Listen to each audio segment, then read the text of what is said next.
want to make sure. It's too high. I know, it's just, I've got a head bob in there. There we go. Okay. Hi, everybody. Welcome back to the Intuitive Wonderland. I'm your host, Dr. Katie Williams. I'm your host, Mel Anderson. And today we're talking about victims. Yes. We just did a gateway.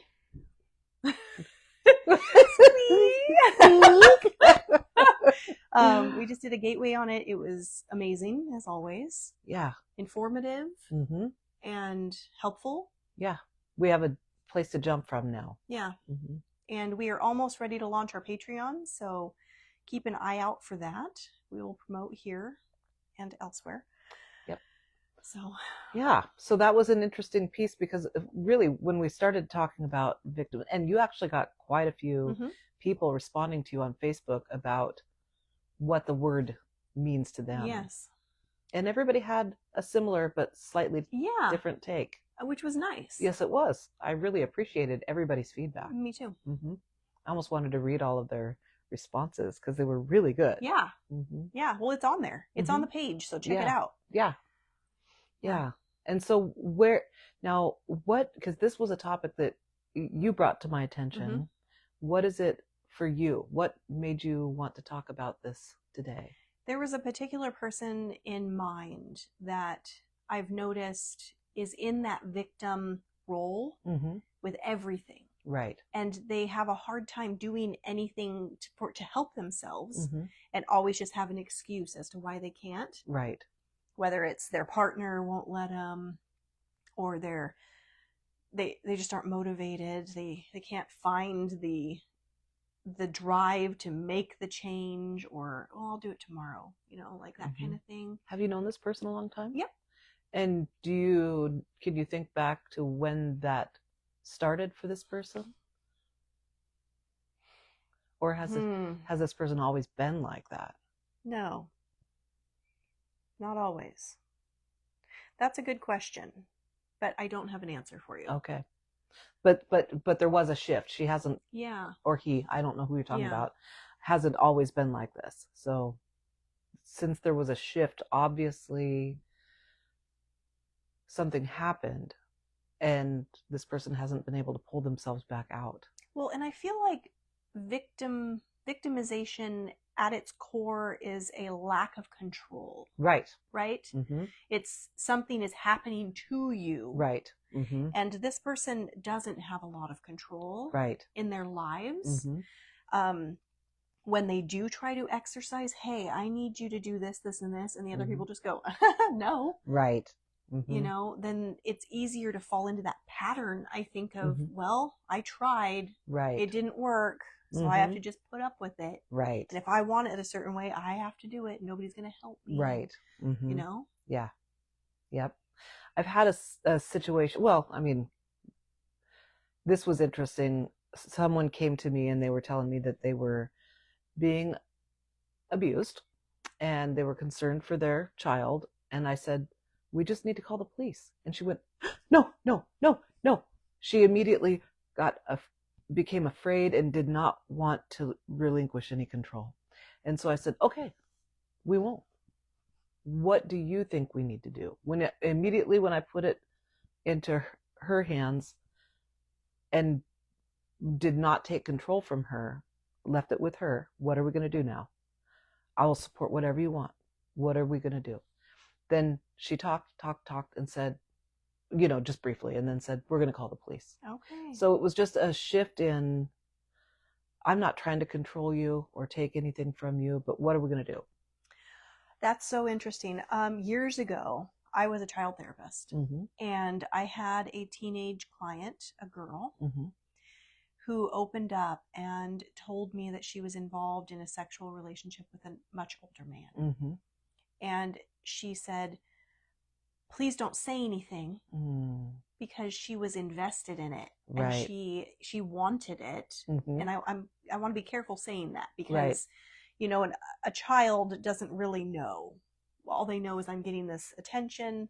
I'm being told it's good for me, that it's love and whatnot. Her home life wasn't the best, so this was kind of an escape.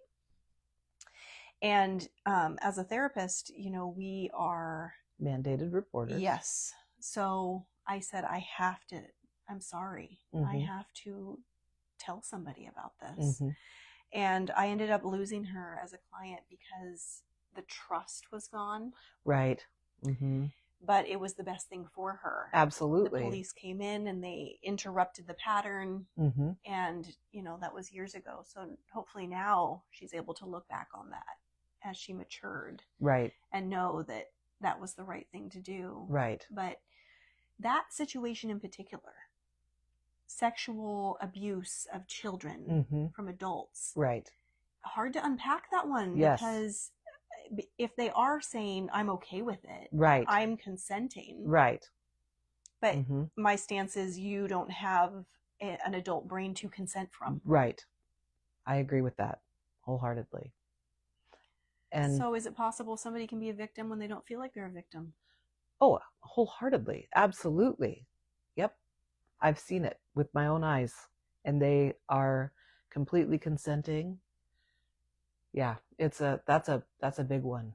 When we were talking about this, and you brought up the Epstein files, or yes, and you said somebody mentioned something about those girls, and yes, I was so upset by this and this was someone who was a very good friend of mine, and she said that she couldn't believe that the parents would allow that. Why haven't the parents taught the kids that they shouldn't be going to some man's house, whatever?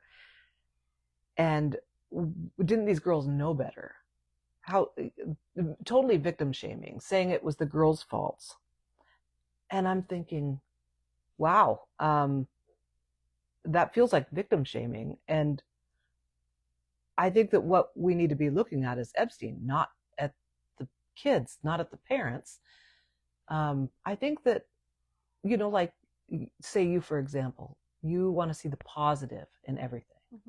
And so when you project love out there, and you really don't want to look at everybody like they're a bad person. And so you don't want to put that fear in your children either. And so if something were to happen, you wouldn't want to shame the child. You want them to feel safe knowing that they can come to you and tell you anything without fear, that you're going to love and accept them no matter what. Right. And it's not going to be their fault. Yeah. And so too many children and adults keep their mouths shut and don't talk about things. Well, and that's part of the grooming process. Yes. Absolutely. We have to consider how they've been groomed. This doesn't happen in one, you come over and I sexually abuse you. I'm sorry, I didn't mean to laugh. Wasn't even funny, but yes, you're right. It happens over a period of time where they ease into. Right. They push the boundary just a little bit. And see that they can do it. And oftentimes a victim will keep going over because they don't know that there's that weird thing that it does to the mind that says, oh, I'm supposed to allow this. I'm supposed to allow this. Well, this is my boss. Yeah. This person's paying me. Right. To do this. And now this is happening. Am I going to walk away and now I'm not going to get paid? Or, what if they really needed the money? Yep. Yeah. Or even like, well, I really trust this person. They wouldn't do anything to hurt me. Right. Because they've been groomed to believe this is somebody that you can trust. Exactly. The other thing I wanted to say when you were talking about kids and talking to their parents and everything, I've talked to the boys a little bit about, what is good touch, who's appropriate, and their doctor's amazing. Amy Miller in Squim or at Olympic. Oh my gosh, she's the best. And when she checks them over for their annual, she says, okay, now I'm going to look down around your penis, and this is only okay for mommy and the doctor. Oh, I love that. She says no one else should be doing this with you. That's awesome. She's reinforcing that. Yeah. And it's really nice to have that line of communication open. Right. So the boys are at overnight camp and they've never done this before. Right. And I wanted them to be excited and looking forward to it because it's hard being away from home, and this is a growth opportunity for them. But I did talk to both of them about nobody should be seeing your private parts when That's you're right. at overnight camp. Mm-hmm. If that happens, you tell a trusted adult. Right. You tell your brother. Yeah, absolutely. Yeah. Mm-hmm. Oof, yeah. Yeah. I mean, we have to say it. Yeah. Otherwise, they don't know. Right. If no one's teaching them. Yeah. Yeah, that's a tough one. Yeah. So I'm wondering where do we go from this is a victim, this is a person playing victim? Right. Well, and it's kind of like what you saw in the gateway, all those people that are so jumpy. Mm-hmm. There are those people that are stuck in that energy. And then there are those who, I'm going to use this to get what I need out of life. There are just people that are going to milk the system in that way. Do you think that that's a conscious decision? Or do you think it's more of a, well, I'm in this pattern, I have to accept it? Right. I think it can be both. I think there's a wide variety of those things. There are some people that truly are a little stuck. It's like you say, "How you doing?" And we already know the answer is going to be, "I'm okay." Mm-hmm. Kind of the Eeyore thing, right? And then there are those that that what they've been going through isn't great, but they say, "I'm doing awesome." So those that they really want a reaction from you and some compassion and some what was me. Yeah. And that's not enjoyable to be around. So if they knew that they were causing other people around them to not enjoy their time with them, maybe they would make a shift. I know for myself, because we came up in the gateway, I've been in a lot of those dark places. And so I did walk around like a jumpy flea all the time. But meditation, regular meditation, become a pranic healer and studying that tradition of medicine changed my life. Like I still jump at loud noises, but I'm not in a state of fear all the time. I wanted to climb out of that, but I made everybody around me miserable. So I'm so thankful that I had that. That's so interesting. I feel like what you're describing is those people that may experience something where they're a victim and then they shift it into something positive. Yep. Mm-hmm. Like you talking about becoming a healer that allows you to then heal those things in others. Right. So that's a channel, right? Of your own experience channeled into something positive. Right. And a lot of people do that. Yeah. They write books. They go into lines of work where they can serve those people. Right. And that's what makes the shift for them. Right. They don't get stuck. That's what you being a therapist, same thing, right? Yeah. Wanting to help others. Yeah. I'm also a therapist. It's true.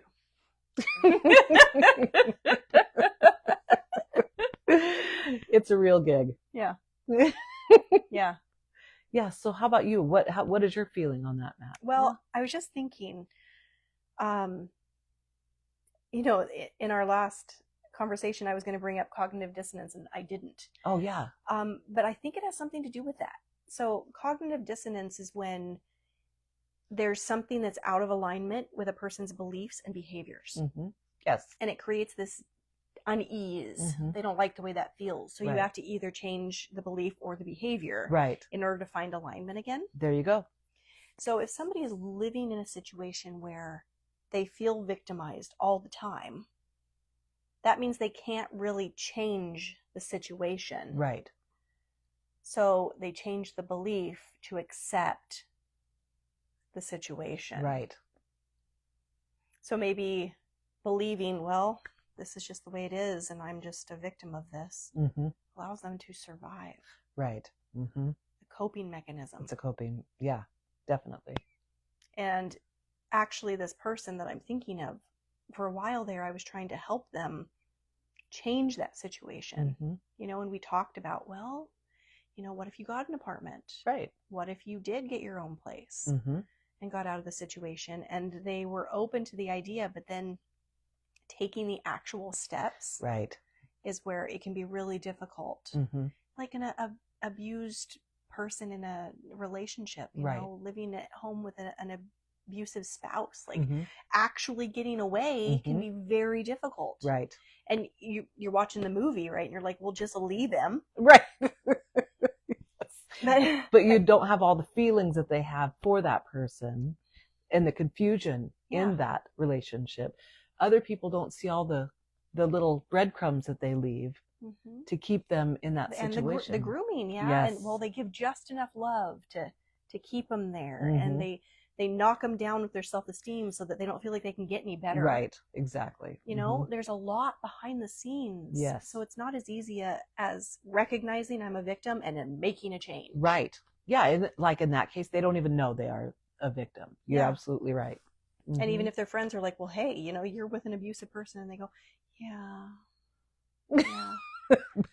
I'm not laughing because it's funny, it's but so it's frustrating being on the outside because you're like, you're with an abusive person. Right. Like, come on, we've got to do something. I'm here for you and I want to help you. Yes. And they just can't. Right. And that is the hard part. That is the hard part. I had something I was going to say about that too, and I lost it. No, it's just, it is a vicious pattern. I mean, you have to undo years of thought processes. Right. You know, the neural pathways that are grooved in deep. Yes. And something has to shift that. I think that's where psychedelics come in a big way. Yeah. Well, like, boy, I can't say enough about it. It interrupts that and it creates a new neural pathway. It sure does. That then can be reinforced. It makes you step out of your current thought pattern to see it a little bit different for just a little while. Yep. And that's life-changing. Yep. That's what's happening for me right now. It's been a big shift for me. Yeah. Yep. What would you say is the biggest change? I want to take care of me now. That's huge. Yeah. Yeah. It's been really interesting because I always have fallen into a pattern of wanting to care for others first to my detriment. Me too. I do It that too. Could be a female thing too. I don't know. Yeah, I think we're susceptible to that. Yeah. Women are. Yeah. And so stepping back and realizing all of those things that so, you know, that analogy, if you're on the airplane and you're holding your baby and the oxygen masks come down, you're not supposed to give it to the baby first because then you pass out and who's going to care for the baby? You always have to care for yourself first so you can care for those around you. Absolutely. I think about, have you ever seen A Christmas Story? Yes. That mother. Oh my gosh. So she gets everybody their hot meal, right? Right when she sits down. So, can I have a glass of milk? Oh, yeah. Back up again. Yes. She finally sits down. I need more gravy. Yep. Back up again. And then, you know, she's always eating a cold meal. Right. Totally depleted. Taking care of everybody else. That's right. Yeah. Yeah. Would you call that a form of being a victim? Yes. But it's her choice. Right. But what's strange to me is when everybody, you know, like I'm one of those people in a friendship or a relationship. I want the other person to know that there should just be a boundary line, right? I don't want to teach people that you should, you know what I mean? Don't keep using people in that way, right? But the thing is we do teach people how to treat us. That's true. So if we don't create a boundary line, they won't know that there's a boundary. That made me think of your friend who you were giving free haircuts to. Yes. And then you cut it. You said, I'm done. Yeah. Yeah. You know, you're not even being a friend to me. No, exactly. You only hear from them when they need a haircut, and everybody else pays me to do it. Yeah. So what makes certain? Yeah, exactly. Yeah, I wouldn't go to my mechanic friend and ask him to do any work on my car for free. I don't want anybody to do. You know what I mean? Like, because I've had my boundary lines crossed so much that I'm protective of other people's boundaries. Well, see, and I'm like that too. That's just why I didn't want you doing free haircuts for us. I was like, I'm uncomfortable with it. I get that. Yeah. I do. I totally get that. Yeah. But. So that's interesting. Sometimes we choose to be in a victim role. Right. And I think that comes down to some kind of underlying belief of it could, like that. I took that picture of the show I was watching. Yeah. And it said, when you suffer, it's closer to God. Oh, yeah. Yeah. You know, and I think that there's an underlying belief, if I suffer, that makes me a better person. Right. I would like to change that for people. Yeah, I would too. You know, there's no reward for suffering. No, there's no reward for suffering. Eckhart Tolle, you know, his book, Awakening to a New Earth. That's what I was going to mention when we were talking about victims and the suffering. He was in a phone call with one of his patients, and they were just in a very, very, very dark place. And he asked, if I'm remembering the book, please don't take this for gospel, but I think what he asked the person on the phone is, can you think of anybody around you that might be having a tough time? Can you think of anybody else right now that might need some help? And the guy on the other end of the phone said, well, my neighbor in the apartment building, there was some trash outside on their porch, and they normally have a really clean porch. And so Eckhart said, why don't you go clean that up and then come back? So he waited on the phone. Oh my gosh. The guy goes and cleans it up, comes back, and he was so much more positive after that. Oh, she'll be happy not having to deal with all of that. But I mean, he was more upbeat when he was talking.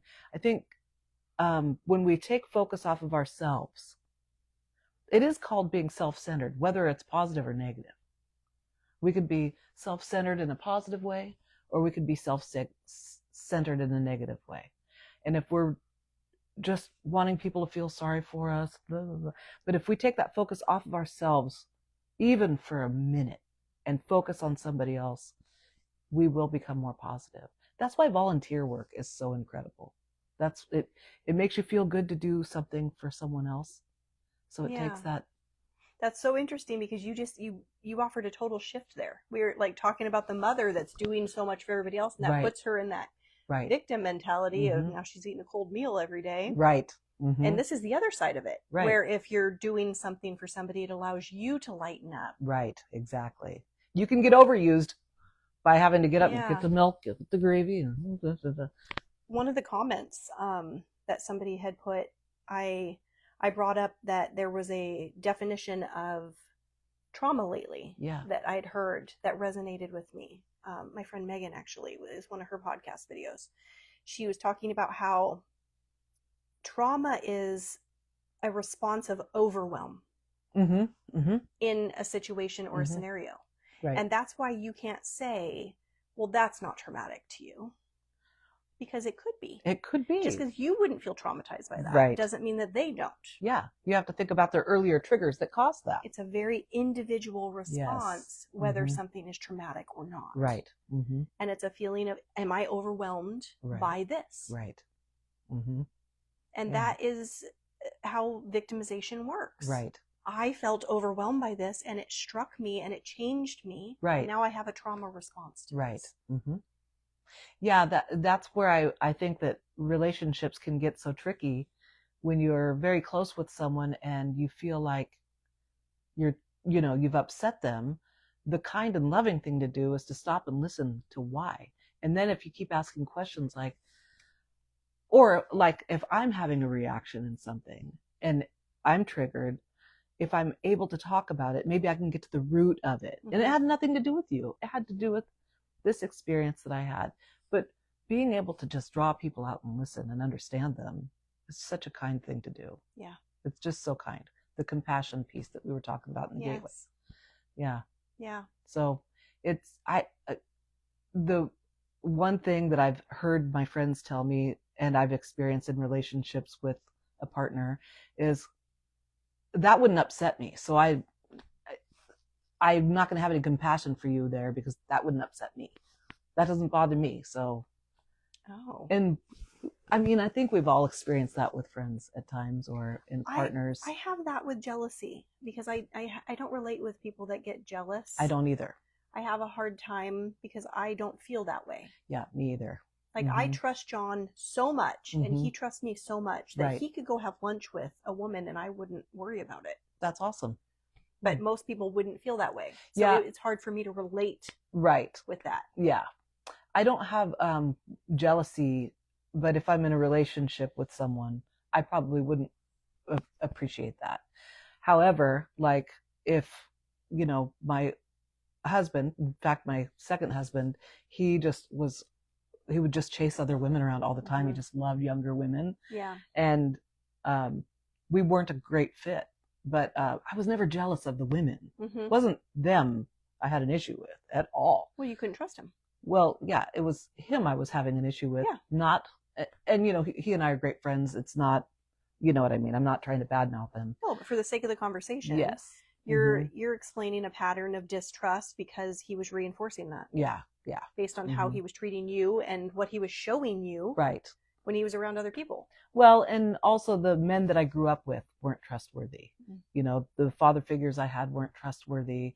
And I saw a lot of that going on. So I do have a tendency to be more concerned because I haven't been given a lot of trustworthy, what's the word I'm looking for? Examples. Yeah. Okay. So considering that, would you consider that a victim response because you've been victimized in the past? Yes. So when you enter a new relationship, you have a victim stance in your new relationship. That's right. Mm-hmm. I always say, okay, if you start out a relationship, if you really care about the person that you're in a relationship with, and say maybe my partner had issues with something, I wouldn't expect him to do, like, say if he had trust issues, I'd be like, here's my phone, there's the code, call me anytime. I want to reinforce to you that I am trustworthy and I will never cross a line. Mm-hmm. And if something does bother you, I'm gonna reinforce that. I want you to know that I'm not gonna dishonor you in any way. It's like, I always liken it to, if someone has a broken leg, you're not gonna ask them to hike the mountain with you. Right? Mm-hmm. But they'll eventually heal and they'll eventually enjoy the hike. That's so interesting. When John and I first got together, I was still talking to my ex-boyfriend. I stay friends with my exes because if I loved you, then I love you. Right. Even though we're not, we're not a thing. I'm friends with my exes, both my ex-husbands. Yes. And, understandably, John had a hard time with it because his relationship had just ended because he was cheated on. Oh. And okay, yeah. I get it. He was coming in with that baggage. Right. And I had a conversation with him early on and I said, look, I get it. I've been cheated on too. I understand, but you're going to have to be okay with this because I'm a different kind of person. I do stay friends. I appreciate this person. Yeah. And, you're going to have to just be okay with that and not give me a hard time or this isn't going to work. I drew a hard line because I said, the reason I do this is because I know I'm a trustworthy person. Right. And if you're going to treat me otherwise, that's not going to work for me. Right. That makes sense. And it healed, I think, what you're talking about for him. It healed that baggage. Right. And he had to take a moment and say, well, is it worth it? Do I go in on faith with this girl? Right. And he decided to, and I've just reinforced that ever since. Absolutely. That's wonderful. Yeah. And you guys are a beautiful couple. Yeah. It's been really good. Yeah. Yeah. How long have you been married? 11 years together, 13. Wow. We got married on the day that we had our first get together, like our date that he called me over. My second husband and I did that. Did you? Yep. We met on May 8th, got married May 8th, 3 years later. July 14th for us. Oh, wow. And we found out we have the same middle name the other day. Remember you and I? Oh, you and me. Yes.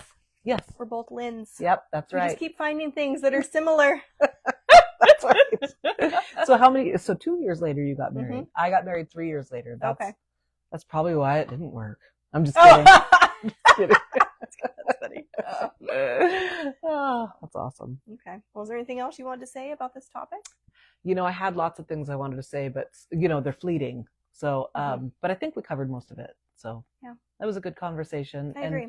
And I hope we brought some clarity for others that might have some issues understanding. And you brought up some really good stuff about, even calling me out. I liked it. What did I call you out? Oh, no. About, is that coming from a victim stance? Oh. Is it, my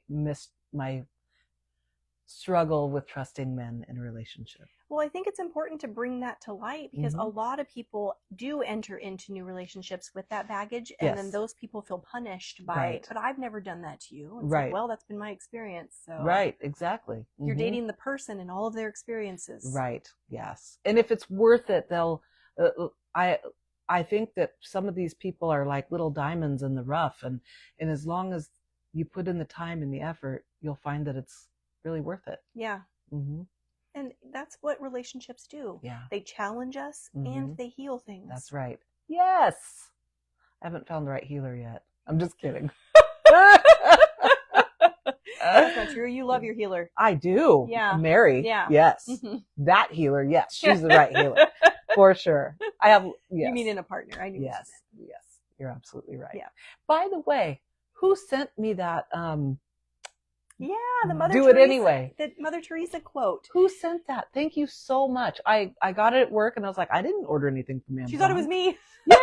I've asked several people, and I opened it up and I cried. I read it out loud to everybody in the salon. I was like, I mentioned this on the podcast, and thank you. That was so sweet. Whoever it was, thank you. And I would love it if you told me who you were.